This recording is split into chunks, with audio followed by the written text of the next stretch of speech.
I've eaten gross food on the side of the road and hitchhiked and taken some dodgy buses in strange countries. And so, I knew that that part of the trail culture was going to be really easy for me. And, I had this idea that a lot of people go out on trail to find themselves or, kind of that wild Cheryl Strayed story. I did find that there's almost incommunicable amount of time you can spend just thinking that I hadn't experienced before.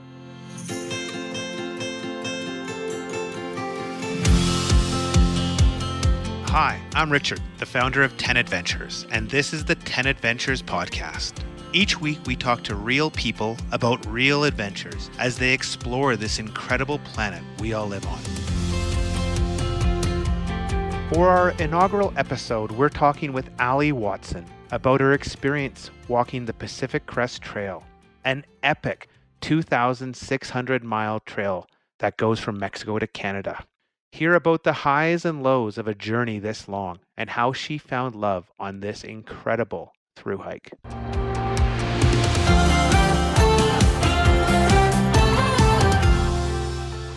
Hello and welcome to the 10 Adventures podcast, where we meet interesting people living incredible, adventurous lives.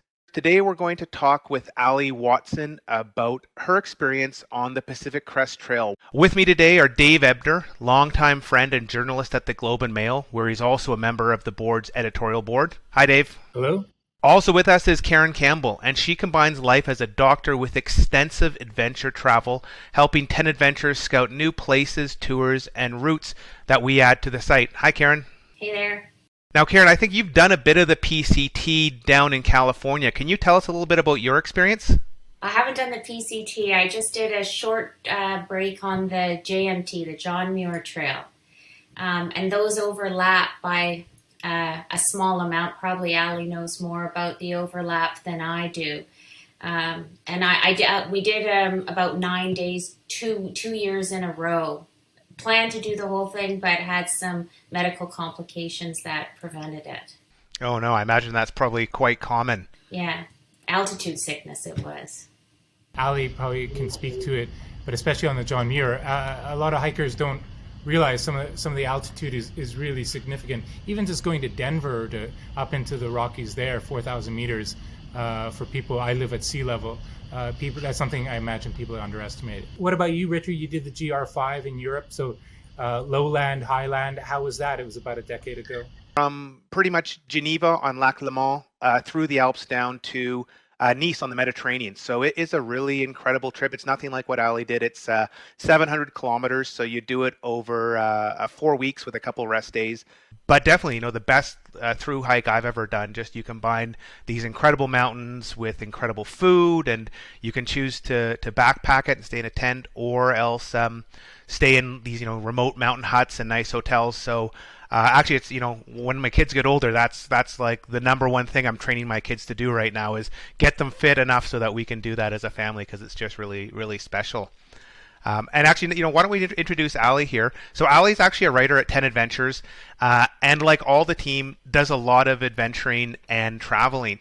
And so why don't we start off, Allie? Maybe you can share just a bit of your background for adventure travel. My parents are both skiers, so they've moved back and forth across the country many times, and I lived in some smaller towns in BC growing up with a pretty adventurous life. I was born on the coast in Squamish and lived in Whistler, and then in the Blue River area, which some people aren't very aware of, near Wells Gray Park. So we used to canoe camp and horseback ride and head up into the mountains a lot. So after I finished university, I moved to Banff and I started traveling in the off season because I was working seasonally for Parks Canada, and I used my time off to travel. So I spent a lot of time in Central and South America, as well as in Japan. And usually these were multiple months away backpacking. When I was in Japan, it was in the winter, so we had ski and snowboard gear with us, me and a friend of mine, which was a little bit more difficult. And I learned the ins and outs of carrying a lot more gear than usual. But otherwise, yeah, it's been great having that time off in the season where you don't have to worry about job commitments and stuff like that. So you have a set time that you know you can travel within. So what made you decide to do the Pacific Crest Trail? That is an interesting story because in my seasonal work, I started working at a backcountry ski lodge for CMH, which is a popular heli skiing company in Western Canada. And when I started, for my first day there, another employee there was just returning from hiking the Continental Divide Trail. And so all the staff hadn't seen her since the previous winter season and were asking her questions about her trip and how it went. And she's a seasoned thru-hiker who's been on many, many of the long trails, as well as bike packing and other adventuring. So then I started chiming in and was kind of interested in the whole process. And her husband had both hiked. And then as soon as I had enough information about it, I decided that was something I wanted to do and decided that within a year I was going to do it. Yeah, you had a reasonable amount of experience hiking overnight, long trips, gear and stuff like that. How did preparing for the Pacific Crest Trail differ from things that you'd done before? It's definitely an entirely different sport, if you will call it that. But I found that having those mentors that I mentioned before that were my coworkers really helped me ease into the trip preparation because in the way that the thru hiking works, especially starting in the south and working your way north, there's lots of towns and lots of stops right away. You can hike a day or two before you get to the next town. Where I found my experience backpacking mostly in the Rockies, everything had to be pre-planned before. Maps, campsites, everything logged, the exact amount of kilometers you were going to do. And on the Pacific Crest Trail, you don't ever have to book a campsite and you don't ever really have to know how far you're going to go that day. Definitely helps for your personal goals for the day, but there's never a time where you have to camp at a specific spot. And that was something I really wasn't used to, being able to just decide that you're tired enough for the day and set up camp. Because it's very different than my previous experience. So if your previous experience required a lot of planning, like backpacking in the Rockies, and this is one thing where you didn't have to plan as much as far as where you were going to stay or stop every night, what planning did you have to do? I definitely did a lot of research online in terms of what gear to bring. And I completely shifted my ideology on backpacking gear, and I went more of an ultralight way, which I found that going that direction was going to ultimately help me do everything I could to keep my body healthy.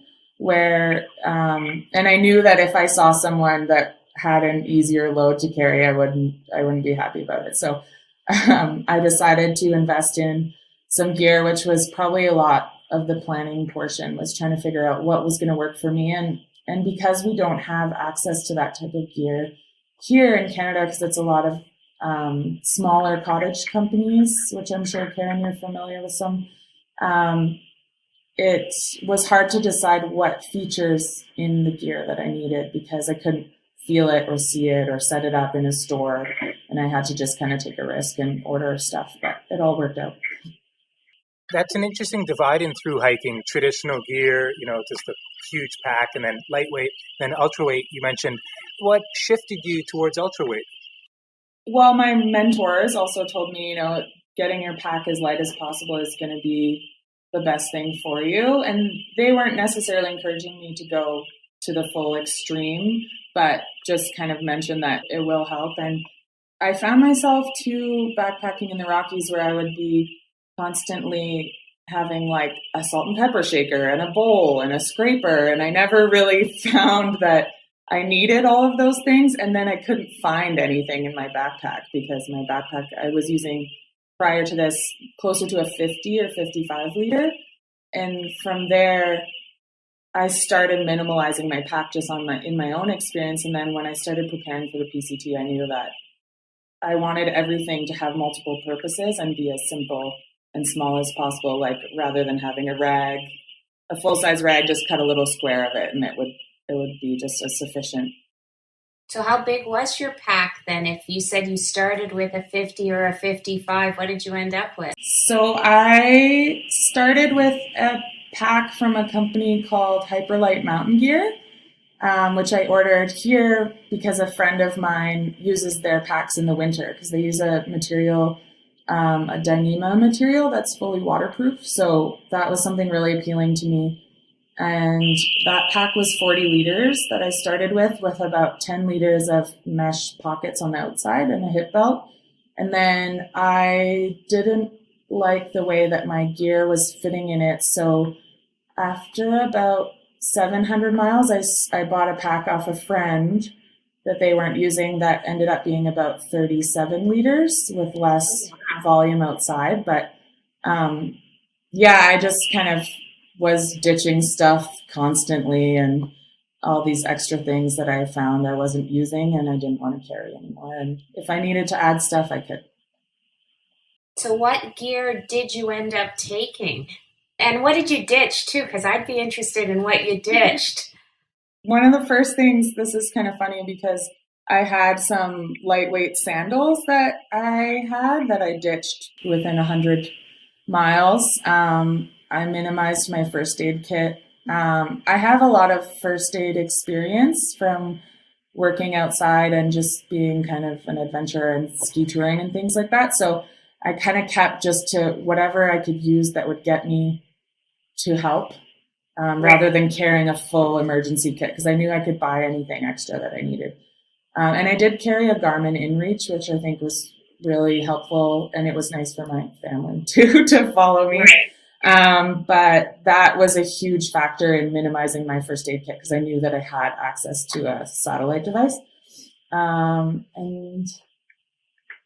So I switched out some clothes. And when I was in the warmer sections, I sent some clothes away to a friend to hold for me, got rid of the sandals, got a smaller pack. And I actually switched from some trail runners and I was having a lot of problems with my feet and I ended up hiking in a pair of Vibram sole sandals. Oh, wow. Which worked out really well until some injuries occurred. But and then I wasn't carrying as many socks and stuff like that. It'd be interesting to hear about the challenges about injuries, but thinking about the start of the trail, you started on the southern edge. What was the first week like in terms of kind of settling in, and not to ask too many questions at once, what was your kind of strategy for the whole distance of it as you were starting out? My friend and now roommate and I started together and we flew down to San Diego, stayed with a friend who drove us to the trailhead, and we kind of got a late start on the first day. We wanted to start super early and have this big day, and we kind of lagged and got coffee and took a drive, and then we actually, when we got to the terminus and we were taking our photos there was a film crew doing a documentary on some issues around the border in the U.S.-Mexico border, and it was some North Face athletes and Vice Media, and they ended up interviewing us for their film, which they didn't end up putting in it. But so then, and we had dumped some water out because we had heard the water sources were really great. And then we were standing there for about 45 minutes wishing we hadn't dumped some water out at the beginning. And we just did a few miles to get started, I think about 12 the first day. And I tried to keep my expectations low because I really didn't know what I was in for. And I didn't know if I was even going to like it because my experience with backpacking was so different. And I always have loved backpacking, but with this duration in the long term, I didn't know if that love for backpacking was going to last in this type of effort. So I just tried to keep my expectations low and just kind of walk and see what happened. I've heard that water availability is an issue in that southern part of the PCT.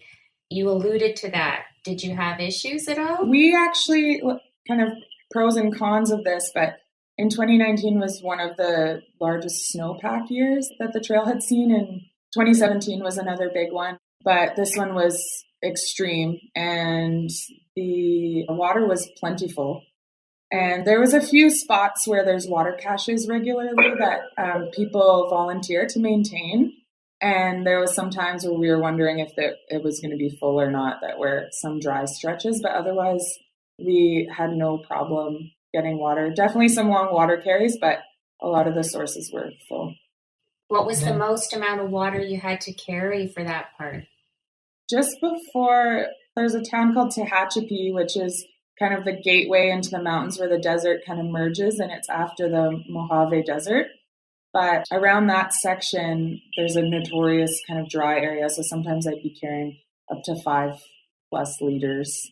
Yeah, and I kind of had my water bottles and my foldable bladder and my food container and everything that I could find as a vessel. What sort of people ballpark the average hiking per day at 20 miles, 30 kilometers, a little more than that? What were you guys moving in general? And did you have a specific goal to cover distance? Yeah, I definitely evolved my mileage as I went. And the terrain, of course, determines that as well. But in the beginning, I was working towards like 15 to 20 miles, building up to that and just making sure we were taking care of our bodies and stuff through that. Because it's easy to push really hard and get injured right away. And that's very common. But I think I found more through Washington and Oregon area that my best average mileage was around 28 miles a day, that I could wake up feeling fresh, not sore and aching. And I tried not to push it too much over that because I wasn't really that concerned about hitting those goals and things like that. I like to just keep it regular. And then that 2019 year's pretty well known, especially on the Pacific Crest Trail, but in the mountains in general, the Sierra Nevada. What did you do when you ran into the snow? I left.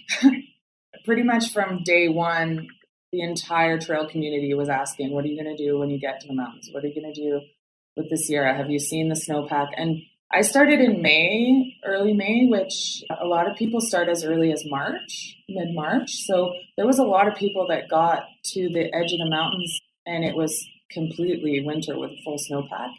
And so I think because I have experience traveling in the winter from ski touring, working at a remote backcountry lodge, I have a lot of awareness about avalanche hazards and things like that. And for me, I wasn't interested in mountaineering.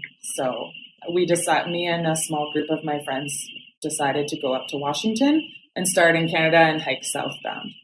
I have a question just about that year, but in general, the PCT is famous for the early season river crossings, which can be very dangerous, and that's been a source of some of the deaths.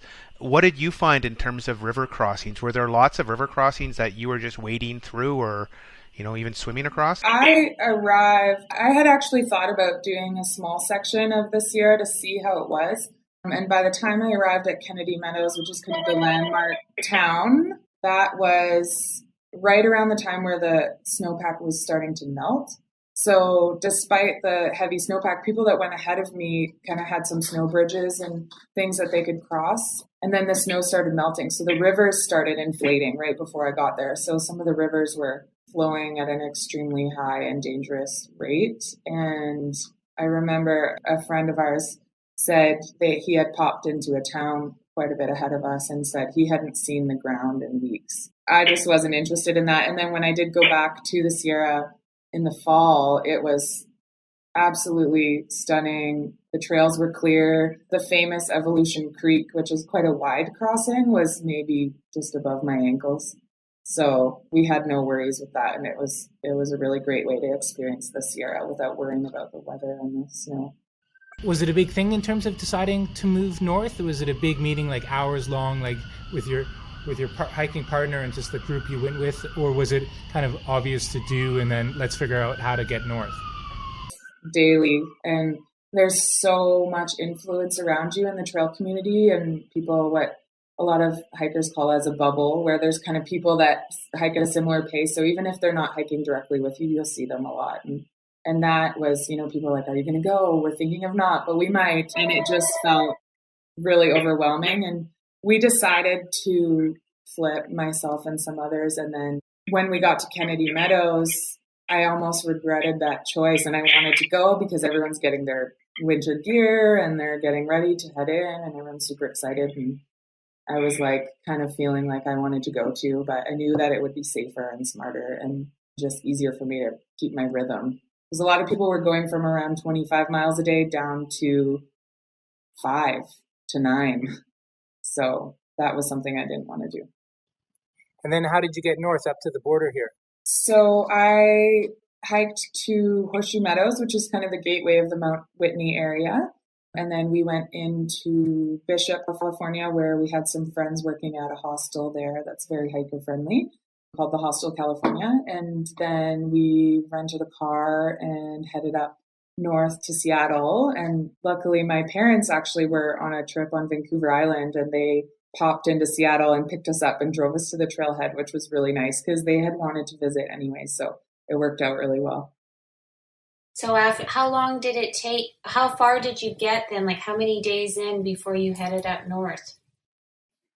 It was about 6 weeks, I think, to get to Kennedy Meadows. And then we took about 5 or 6 days off in between just for a rest and then kind of reset to start hiking in the other direction. And did that affect your resupply strategy? Actually, I was buying as I went through the desert and just kind of grocery shopping. And I got into a really good rhythm with that. And then when I was in Bishop, I planned all my food for Washington. Since we had time off, I was able to grocery shop at some kind of bulk stores there. And then I decided to send myself my food to Washington because a lot of it is ski resort towns and kind of small areas that you pass through, and hitching in and out of town can be quite difficult. So I decided just to send 4 boxes to Washington and have my food sorted. And then if I needed to pick up snacks or stuff, I would be able to do that easily. But so when you were in the South, then you were just buying your food for the next section each time you went through a town? yeah, and I think that helped keep the trail more reasonable in terms of the scope of it, because I would just plan, okay, this next town is 300 miles away, so I'm going to pack X amount of days of food, or sorry, not 300 miles, like 50 miles away. So I'm going to pack this many days of food, and I'll just plan to get from here to here. And then I'll plan to get from there to the next spot. And that kind of helps me keep things in line. And did your taste for foods change over the time? Because I've heard that happens for people who plan too far ahead of time, that they start hating what they thought they were going to love. Yeah, so I made a strong effort to constantly be switching up my food to make sure that I didn't get sick of things, which was difficult for when I decided to ship boxes in Washington. And I just decided I'm just going to alternate each box with different types of food. And there's definitely some things that I won't be eating again. And you were buying everything just at a regular grocery store? Like you could find lightweight stuff at a regular grocery store? Yeah, it's definitely probably not the most nutritious thing, which I started adding vitamins to my resupply because I felt like I needed some extra help there. And yeah, just it's funny because you see a lot of hikers eating just regular grocery store food that ends up working for them, like lots of tortillas and tuna packets and peanut butter and lots of bars and gels and those types of things. Right. What was the trail culture like? Obviously, the PCT and the other famous ones have real communities, people who've done it before, people who are new, a wide range of people, and they're increasingly popular. What was the trail culture like for you? It was great. I ended up with a lot of really amazing friends and great experience and people that I'll be able to connect with forever. And yeah, I wasn't sure because I had heard a lot about the trail culture and things like trail families and trail angels and all these things that didn't quite connect until I experienced them. But it's really interesting, and there's kind of an interesting dichotomy there because a lot of people like to do things for thru hikers, and a lot of people seem just kind of astonished by what hikers are doing. So they're happy to give rides and food and host people in their homes. And there's lists of people you can call that'll take you in. And there's some prominent stops on the trail that I got to experience. That there's two actually that won't be continuing their aid on the trail, which is a place called Hiker Heaven and a place called Casa de Luna. And those two are 24 miles apart, and they're both held at a personal private property.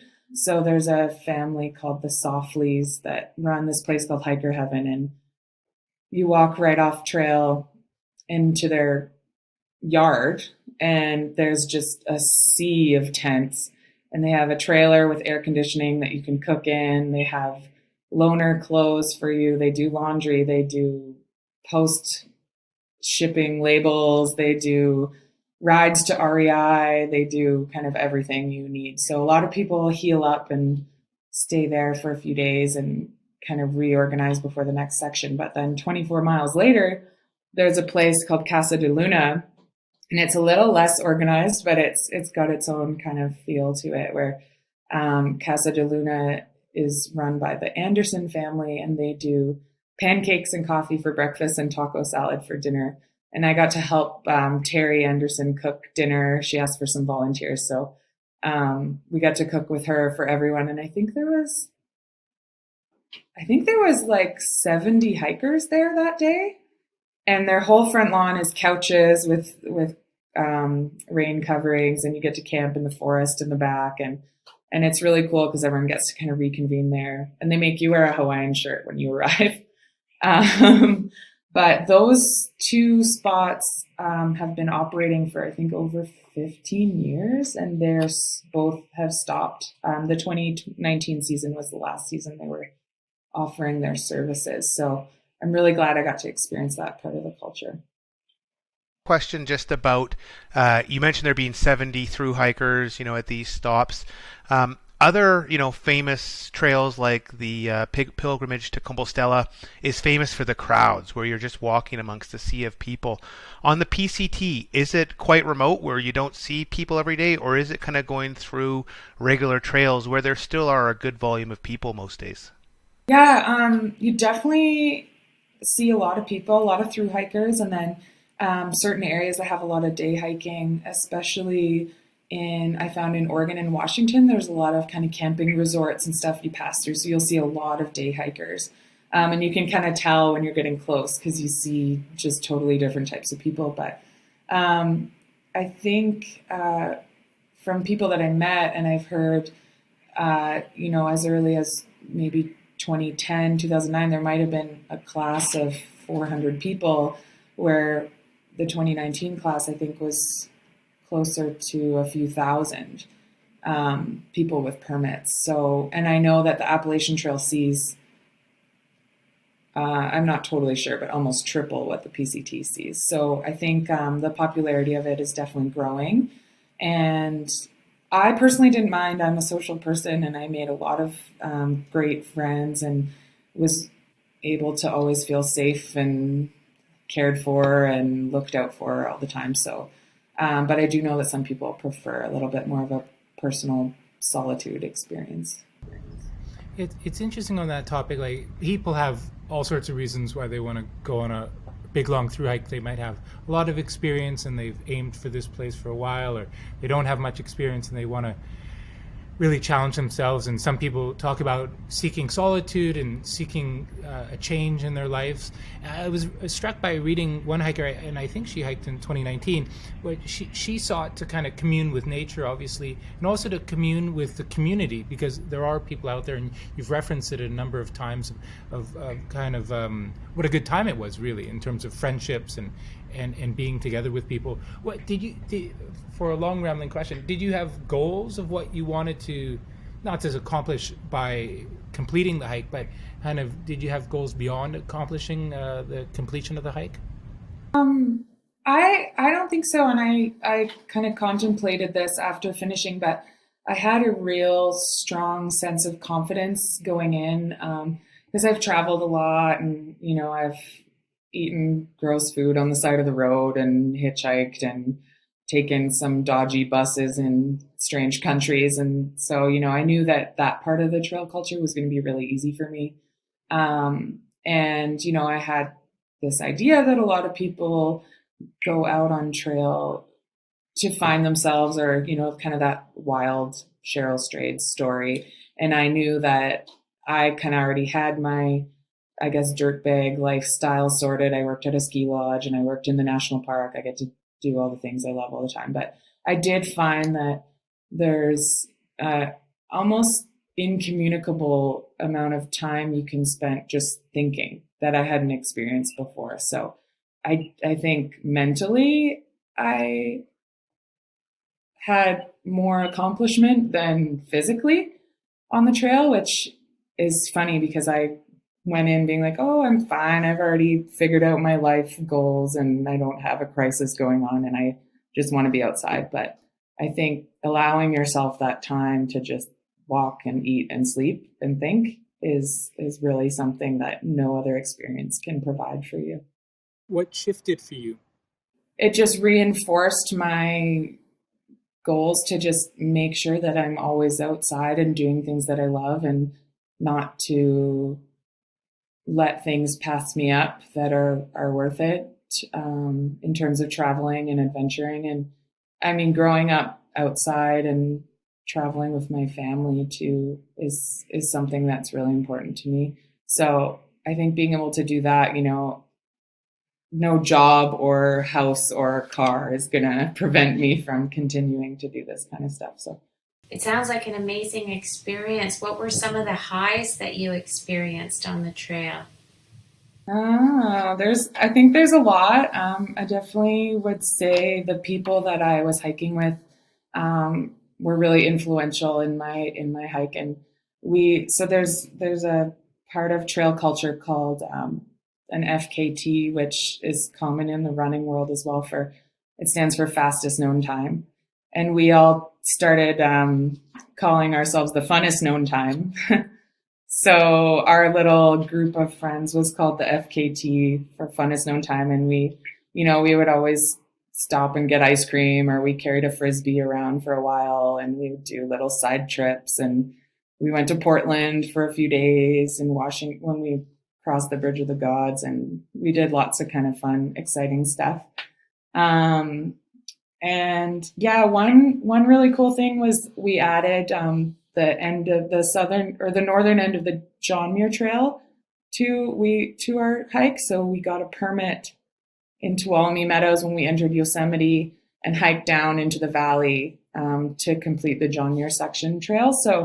Or John Muir Trail section. And I had always wanted to go to Yosemite, and we got to cross into Yosemite boundary on the top of another pass. And then we got our permits and we got a Half Dome permit. And the first time I ever got to see Yosemite Valley was from the top of Half Dome because we came in from that direction. So that was really cool for me.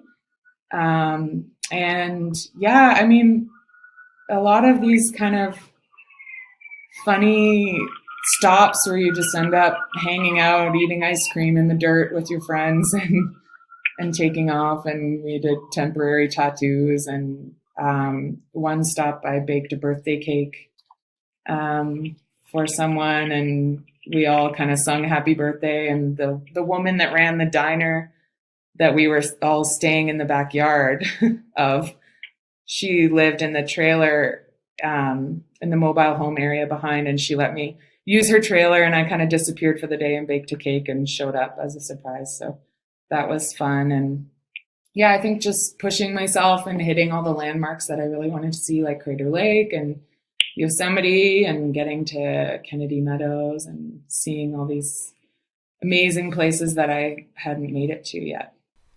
Ali, a lot of people can't take off an entire season to do the whole PCT, and I'm seeing people that are doing it kind of in sections.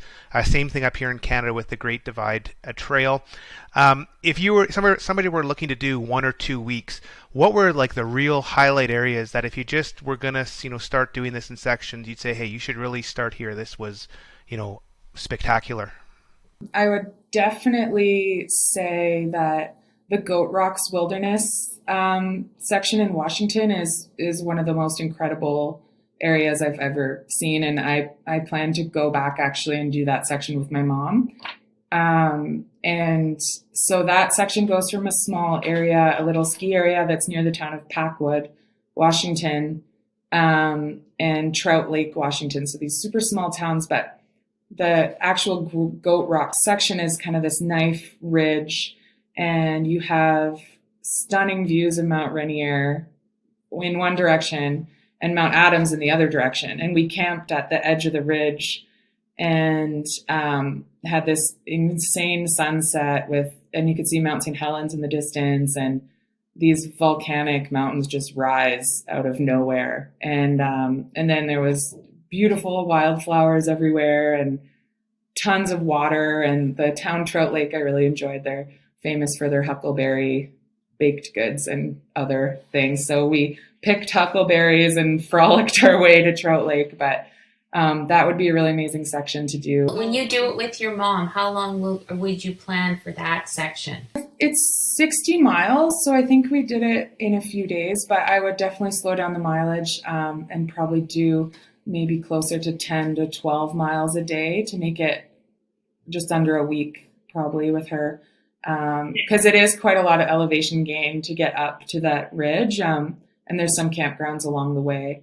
And you don't need a permit for that section. You just register at the trailhead, the number of people in your party, and just so search and rescue knows if there's any issues or a fire or anything like that. And then I would definitely recommend any section along the John Muir Trail. There's lots of ins and outs there and tons of passes that you can access. And we did a little alternate route just outside of Mammoth to a place called Ivabel Hot Springs. So we got to soak in some hot springs along the trail, just about 10 miles outside of Mammoth, California. So that's a really cool spot because you can kind of deke back in and do a loop with the PCT there. And you're just surrounded by granite, and it's really cool for sure. Ali, coming back to gear, I'm always interested in the debate around the tents. I've talked to some people that have a minimalist bivvy. Other people are using, I think, these Z-Packs, ultralight tents. Other people are just using, kind of conventional Big Agnes or MSR ultralight tents. What did you use, and how did it work for you? I started with a Tarp Tent brand tent. They make a few different designs, and this one was called the Pro Trail. So it was it's a non-freestanding, so it used two trekking poles, one at the rear by my feet to a lower setting, and then one at my head fully extended. So it was kind of like almost like an extended bivvy, I guess, but it did have quite a big vestibule. And for me, I'm about 5'4"-ish, maybe a little bit more. So I had plenty of space in that.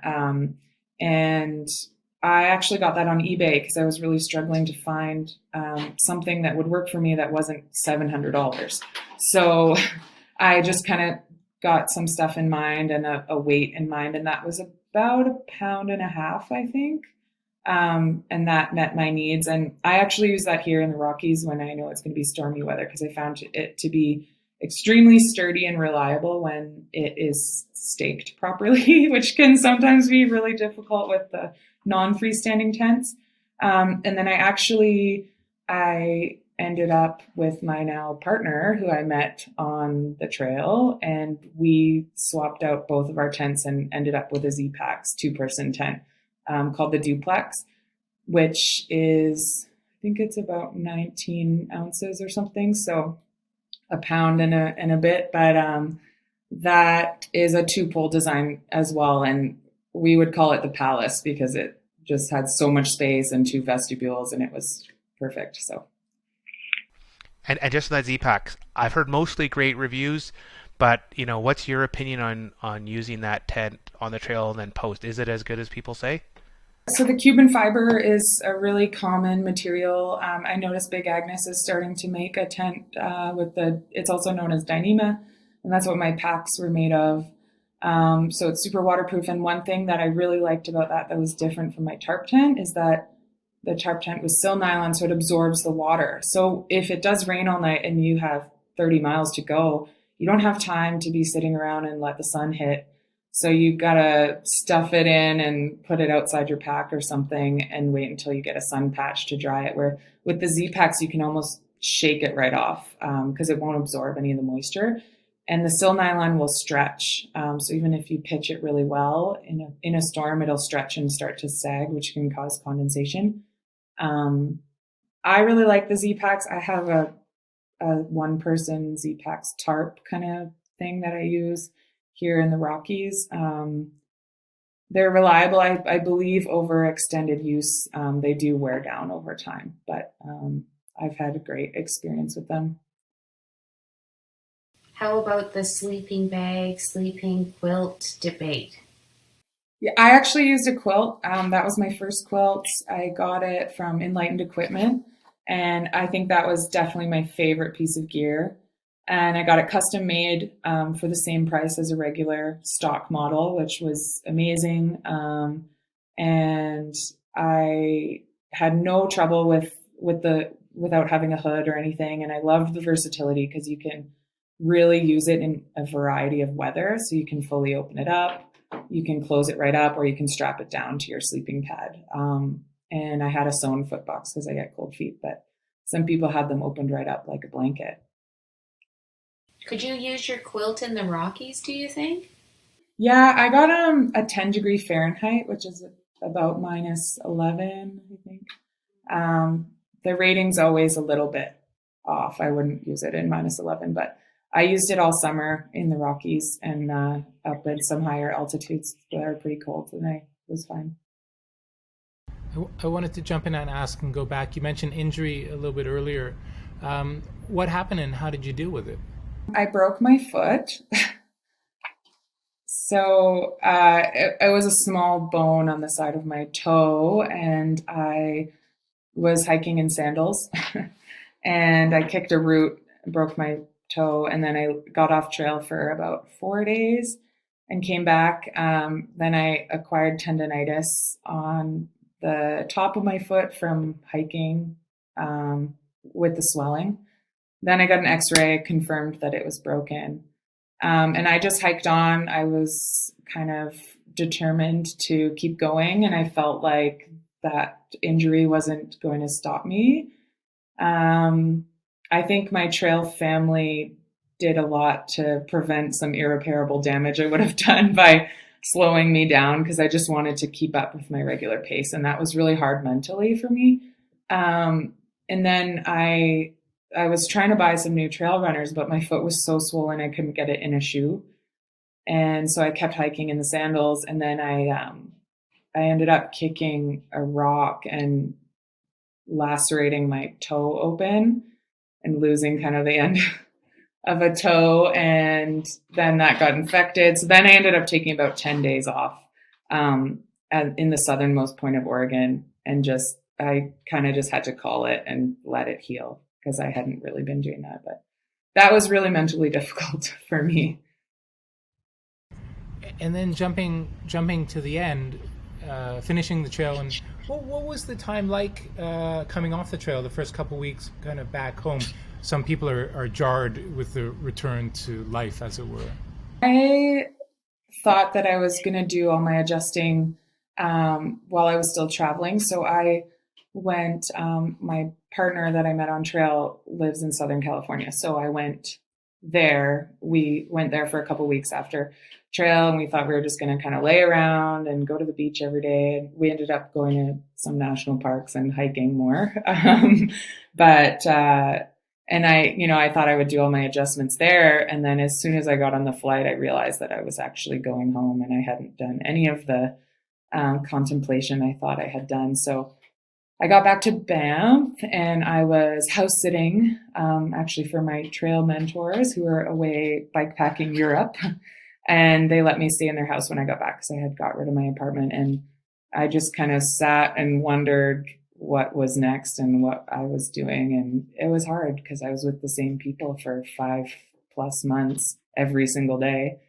And then I had to start kind of thinking about what was next. But I did have seasonal work lined up, so I had a good chunk of time to just kind of relax and get back to home. How much, ballpark, how much should someone budget for the scope of the hike? I think People generally say about $1,000 a month, maybe, not including gear. I think it really depends.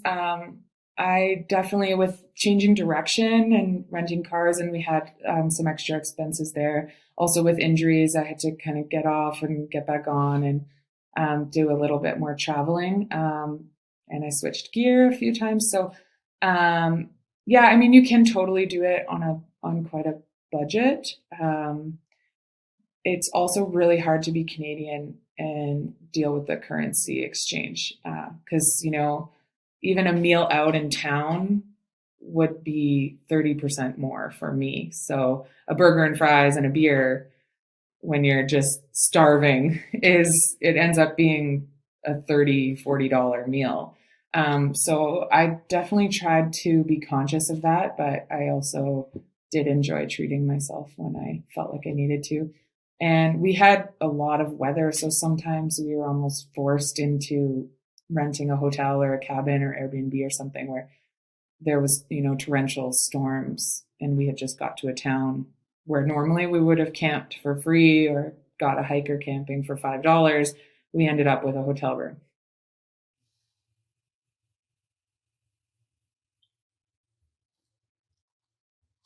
So how long did you spend totally doing the hike? And how long was your adjustment period at the end? So how long did you spend totally doing the hike? And how long was your adjustment period at the end? So I left May 4th and I flew back to Canada October 11th after a few weeks off.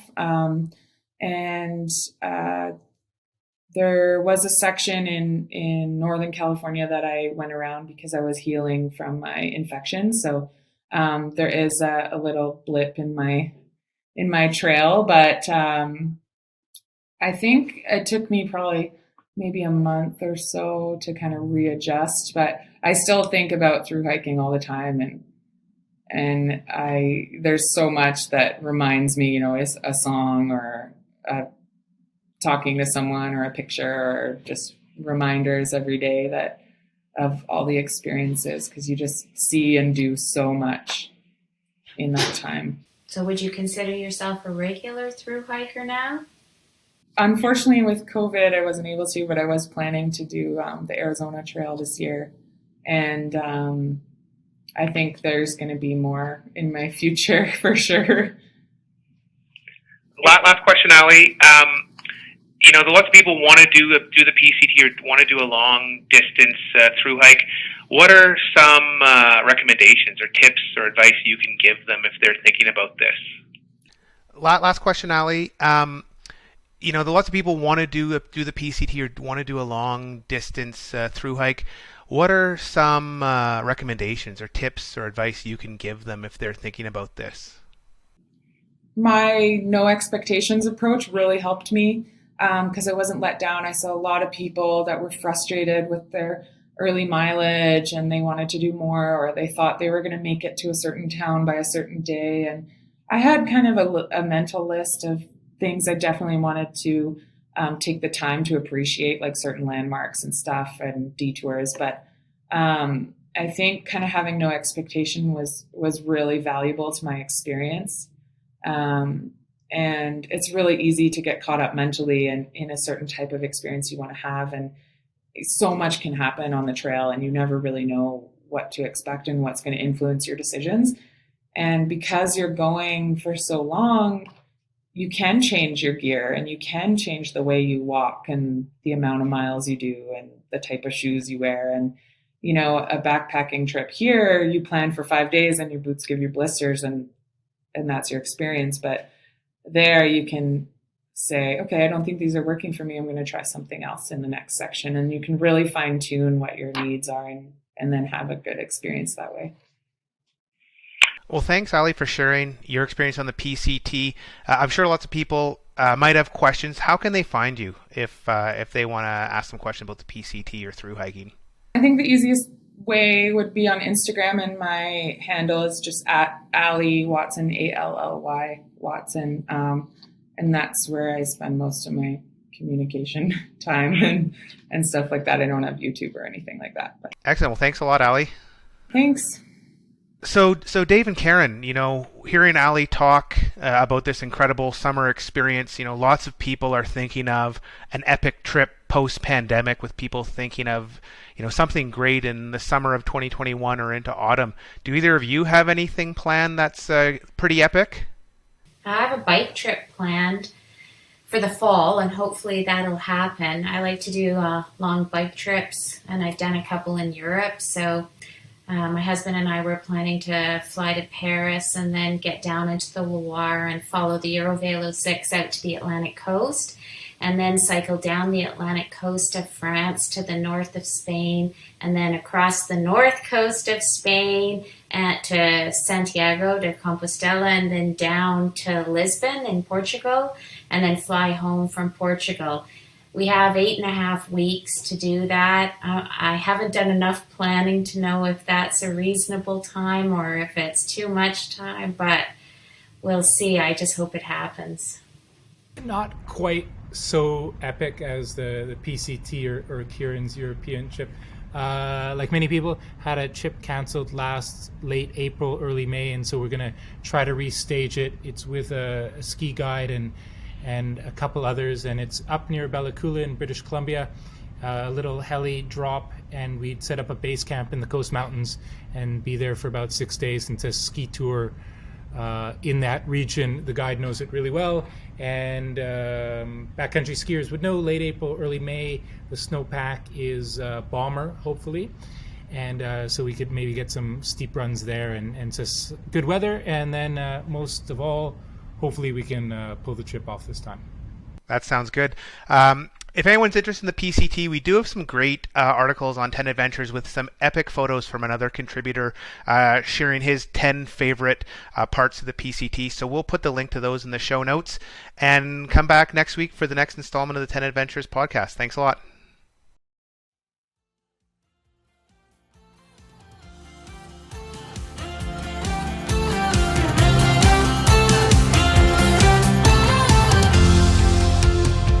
We hope you enjoyed this episode of the 10 Adventures podcast.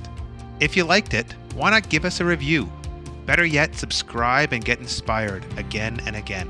Also, if you want to find your own adventures, why not check out 10adventures.com, where you can use our free resources to plan your own trip or book a tour in over 60 countries and make your own epic memories on your next adventure.